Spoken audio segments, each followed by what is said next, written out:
My top picks for May. Oh my goodness. Beach reads, lawn chair read, patio read. You're going to love them. Stay tuned.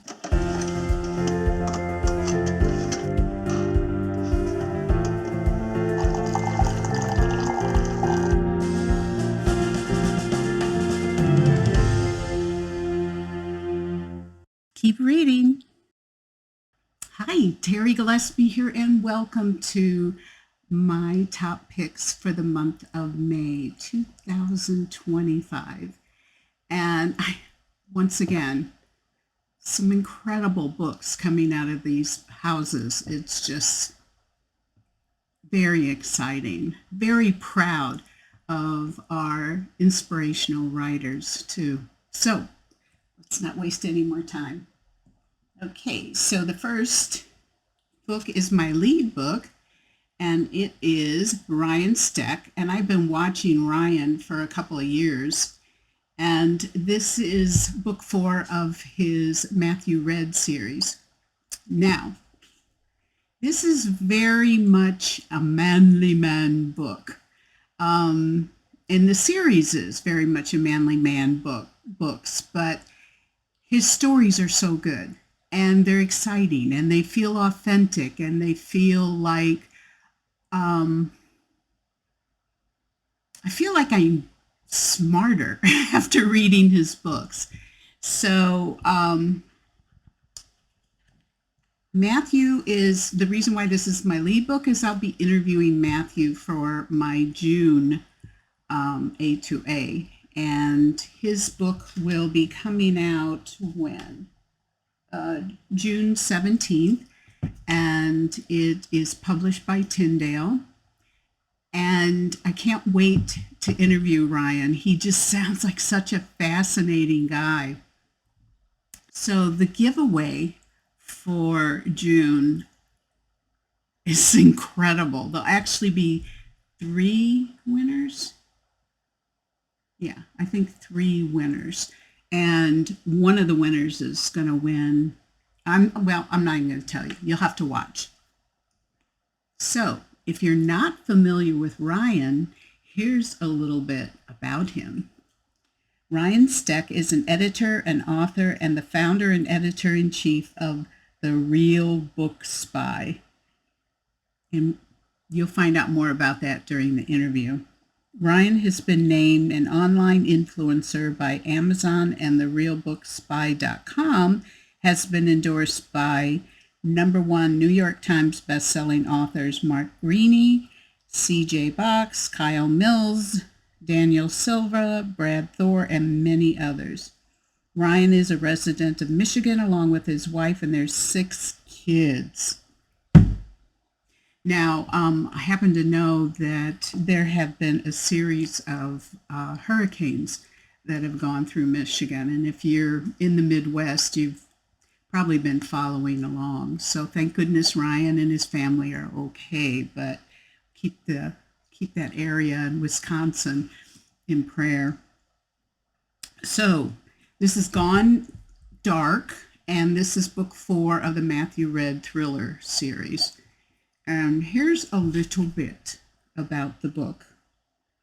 Late summer wildfires are a fact of life in Montana, but as an inferno nears Wellington, Matthew Red gets the unusual call that a team of smoke jumpers has suddenly gone dark. As head of the county's fledgling search and rescue team, Red drops into the fire zone and finds way more than he bargained for. A killer has taken out the smoke jumper team along with 2 civilians, and only a terrified young boy is left as a witness. Red and little Jack narrowly escape the raging fire, and Red calls in Gavin Kline, now acting director of the FBI, to investigate the bigger forces at play. And of course, Gavin Kline is his birth father. Whole story about that. Now, these are set up as standalones, but I highly recommend reading the first 3 books as well. You get more insights, and you really get that sense of Matthew Redd's journey, his faith journey, his emotional journey, and this, I'm not going to give it away. Shame on me. Okay, so first paragraph. Okay. So this is from the prologue. Stillwater County, Montana. The smoky haze, which did not quite erase but definitely obscured the mountains in every direction, gave the sky a yellow cast and transformed the late morning sun into a red orb that could be looked upon with the naked eye without ill effect. In its light, the world looked like a vision of the apocalypse. Very cool. So pre-order, I have the link down below in the description section, and I highly recommend ordering from the publisher, because a lot of times there'll be special giveaways included with it. So anyway, there you go. Next book, Mesu Andrews. And this is a biblical fiction, and it's a new series, King David's Brides, and this is book 1. And this is the story of Ahinoam, and beautiful cover. Yeah, beautiful cover. So this released in October, this past October, and this is actually my first book by Mesu. And she is definitely a biblical scholar. It really reflects. And if you've been watching my series, you know how persnickety I am about biblical scholarship. So she's great. So here's a little bit, and if you aren't familiar with her, I mean, she's best-selling, award-winning, multiple award-winning. Let's see here. Mesu Andrews is a Christie Award-winning, best-selling author of biblical novels and devotional studies whose deep understanding of and love for God's Word brings the Bible alive for readers. Her heritage as a spiritual mutt has given her a strong yearning to both understand and communicate biblical truths in powerful stories that touch the heart, challenge the mind, and transform lives. Mesu lives in Indiana with her husband Roy, where she stays connected with her readers through emails, blog posts, and social media. And I will have a lot of those links down below in the description section. So this one you can just go on Amazon, order it now. So here's a little bit. This is published by Bethany House, and I said it was released in October. Okay, in the tumultuous world of ancient Israel, Ahinoam, a dagger-wielding Kenite woman, flees her family farm with her unconventional father to join the ragtag band of misfits led by the shepherd-turned-warrior David ben Jesse. As King Saul's treacherous accusations echo through the land, Ahinoam's conviction that David's anointing makes him, I don't like using Yahweh, I'm going to say Adonai, makes him Adonai's chosen king, propels her on a perilous journey to Moab and back into Judah's unforgiving wilderness, only to encounter more hardship and betrayal. So anytime it says David ben Jesse, ben means son. So David, son of Jesse.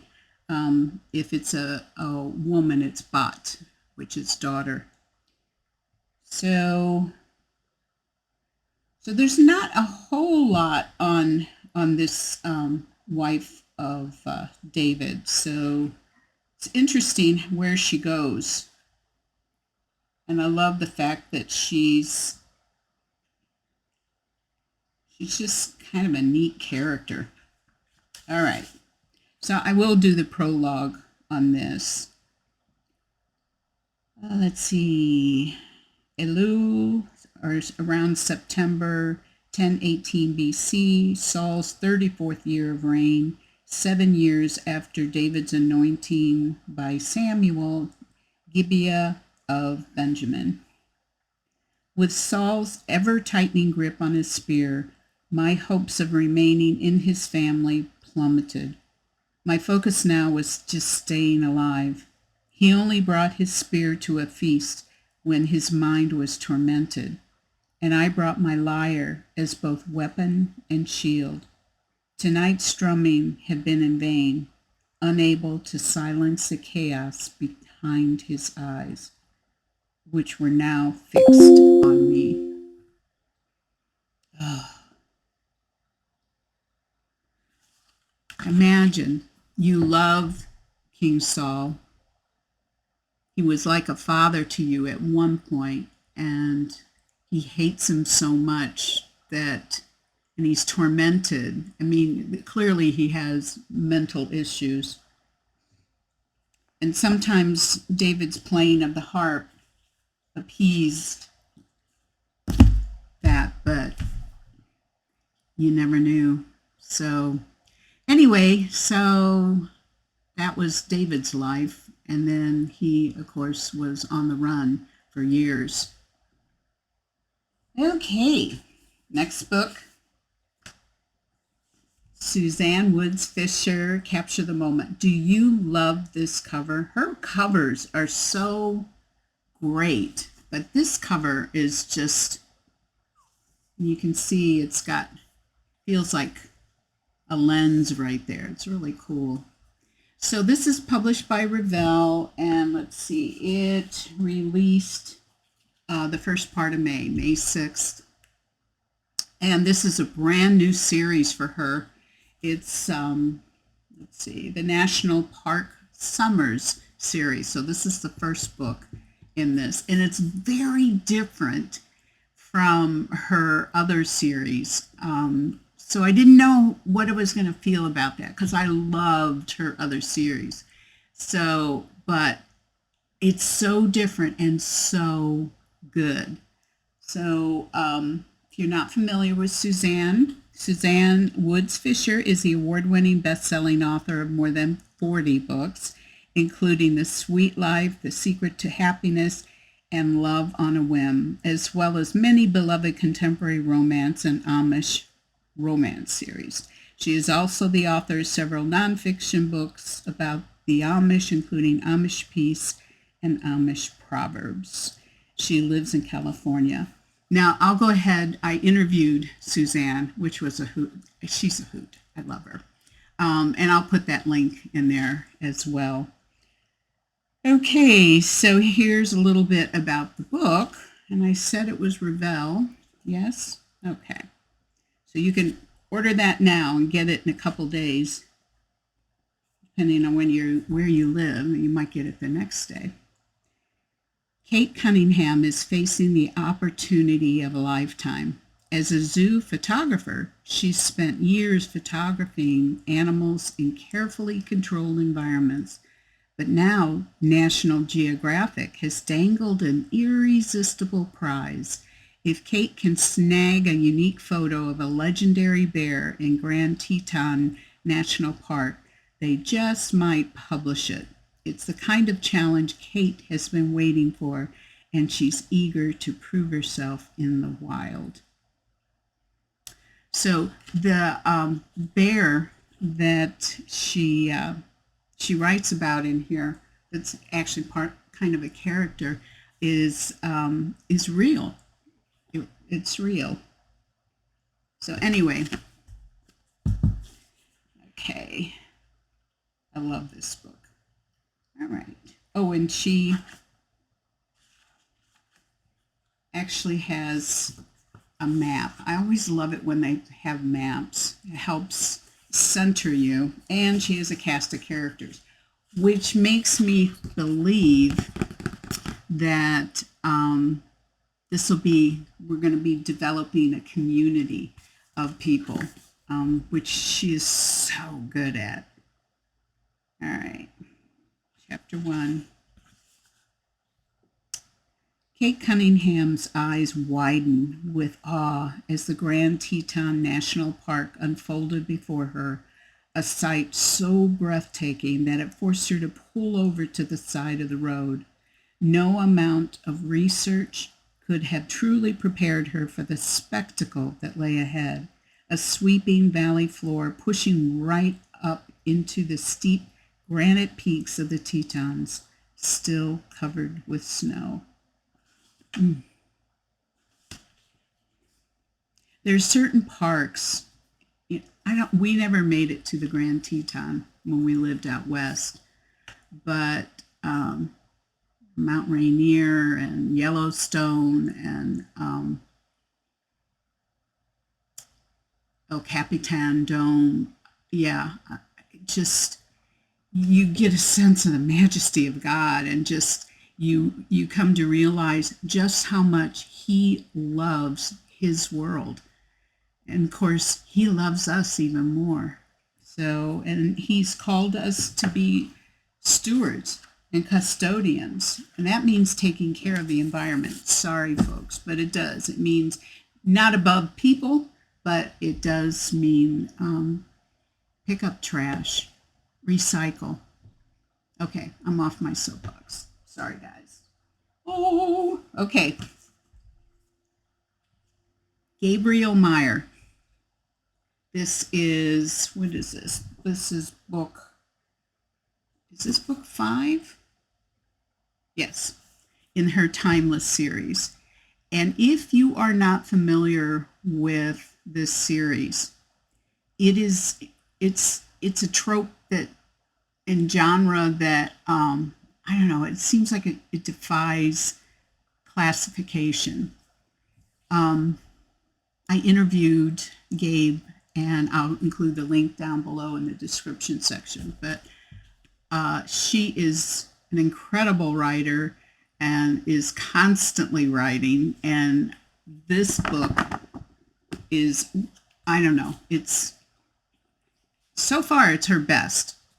And that's saying a lot because I love her books. So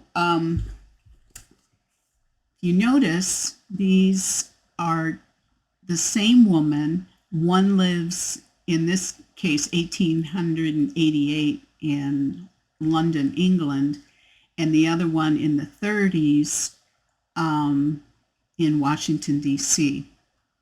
So they are the same person, but they don't coexist at the same time. So when one of them goes to sleep in one time period, the other one wakes up and then lives their life. So they're constantly going back and forth. So essentially, she lives 2 lives. But then I think in this book, it's at 25, she has to make a decision which timeline she'd choose. And you always think you know which timeline she's going to choose. And it's, I mean, I would always opt for indoor plumbing, but you never know. You never know. So this is Every Hour Until Then. And this has a strong thriller thread as well as suspense and mystery. So Gabe, you outdid yourself. Okay, so here's a little bit about Gabrielle Meyer. She's an Christie Award-winning and ECPA best-selling author. She has worked for state and local historical societies and loves writing fiction inspired by real people, places, and events, and that really shows up. She currently resides along the banks of the upper Mississippi River in central Minnesota with her husband and 4 children. By day, she's a busy homeschool mom, and by night she pens fiction and nonfiction filled with hope. So this released on the 20th, so order it.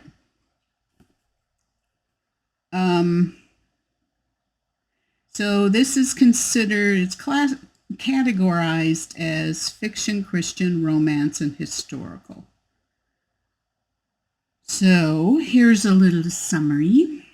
As a time crosser, Catherine Boland lives in 1888 England and pre-World War II Washington, D.C.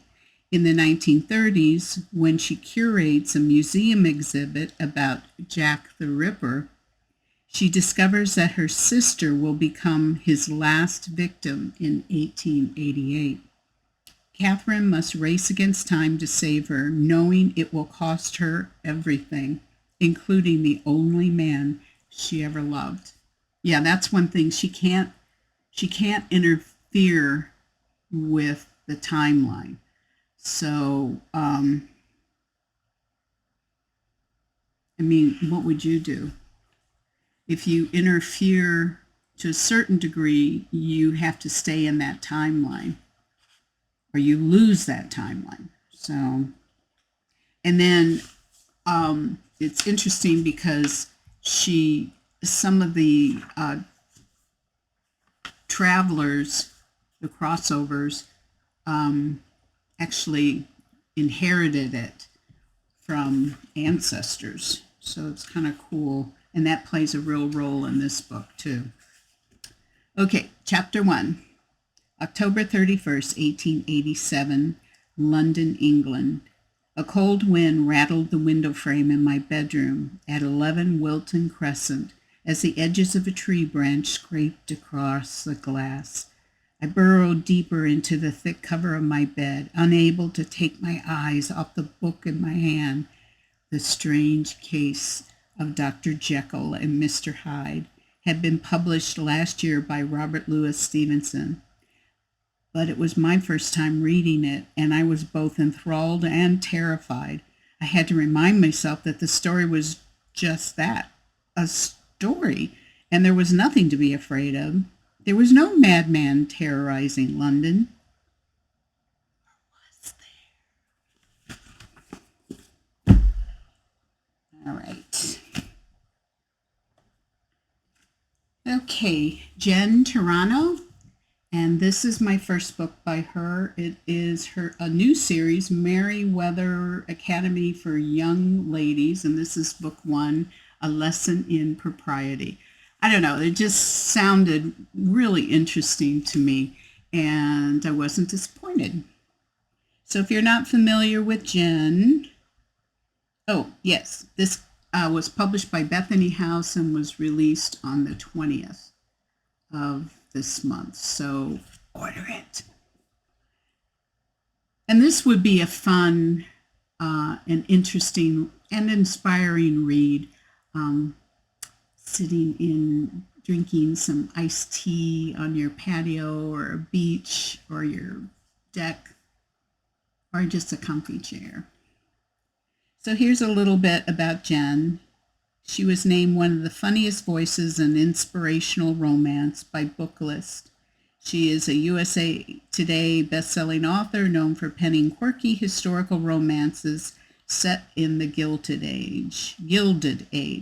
Her books have earned Publishers Weekly and Booklist star reviews, top picks from Romantic Times, and praise from Library Journal. She's been a finalist twice for the Romantic Times Reviewers' Choice Awards and had 2 of her books listed in the top 100 romances of the past decade from Booklist. She and her family live outside Ormond Beach, Florida. So this is considered Christian romance historical. So here's a summary. With her father dead, her fortune stolen, and her fiancé casting her aside, Miss Drusilla Merriweather has one option: to open a finishing school on the only property she has left, an allegedly haunted castle. But first, she'll have to contend with unscrupulous developers and a dashing architect who seems to have found a way into her heart. She does a really good job of developing this character, and she is funny. It is funny and spooky. All right. Chapter 1, New York City, January 1885. I'm sure you'll agree, my dear, if you take a moment to ponder the matter, that it might be for the best if we put all plans for our upcoming wedding on hold, perhaps indefinitely. I'm going to read a little more. Miss Drusilla Merriweather sucked in a sharp breath, which immediately resulted in her choking on a sip of tea she'd just taken. Wheezing promptly commenced and continued for what seemed like forever until she was finally able to settle eyes that were now watering on Mr. Elbert Harrington, her fiancé, or perhaps not, given the words that had just come out of his mouth, who was sitting across the table from her in the middle of Rutherford and Company's tea room, watching her somewhat warily. That's the first. Yeah. I like this character. I really do. She's great. And I'm looking forward to the other characters going to be developed. And there's somebody that's missing that went out on a treasure hunt and they think she might be dead. But I don't know. There's just all this stuff going on and I can't wait to see how they develop this. Or Jen develops it. So here is the second book by Rebekah Millet. And it is book 2 of the Beignets for 2. This is the second book. The first book was Julia Monroe Begins Again, which I really loved. And for her first book, it's funny and touching and romantic. Well, this one just adds another layer. Kate Landry has a plan and just was another layer of unique characters with beautiful journeys that aren't typical. And I don't know how else to explain it, but and I love a good beignet. All right, so this is published by Bethany House. It was released in March, and I think I'm going to interview Rebekah with her next book because to me, she's just a fascinating writer. And I laughed and I cried, and you got a good author, Bethany House. Here is a little bit about Rebekah, and I love that she spells it the same as our daughter, Rebekah. Rebekah Millet is a double Selah Award, Cascade Award, and ACFW First Impressions Award winning author of contemporary Christian romance novels.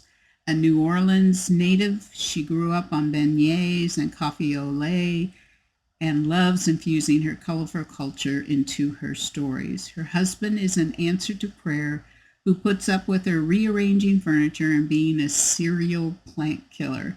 Her 2 sons keep her laughing and share in her love of desserts. When I used to travel for work, I did go to New Orleans, and food, oh my gosh.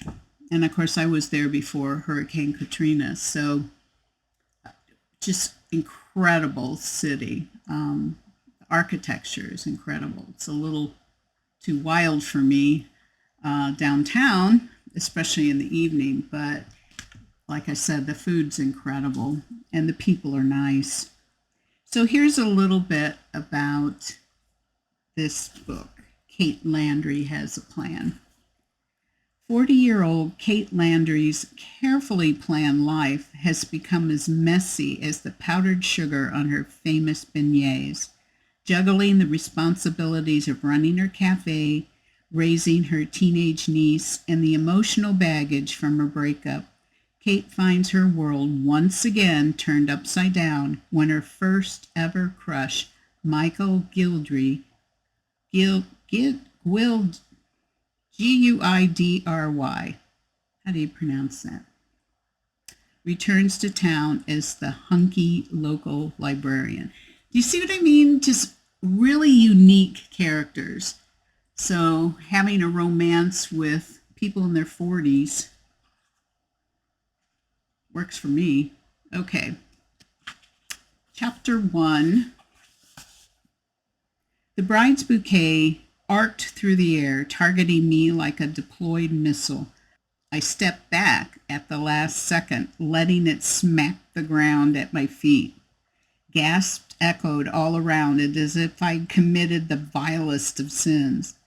One of the bridesmaids, drowning in peach chiffon, swooped up the floral arrangement, brandishing it high as though she'd won a coveted prize. I wanted to tell the woman the bouquet meant nothing, that even if she got engaged and made it to a month before her wedding day, her happily ever after still wasn't guaranteed.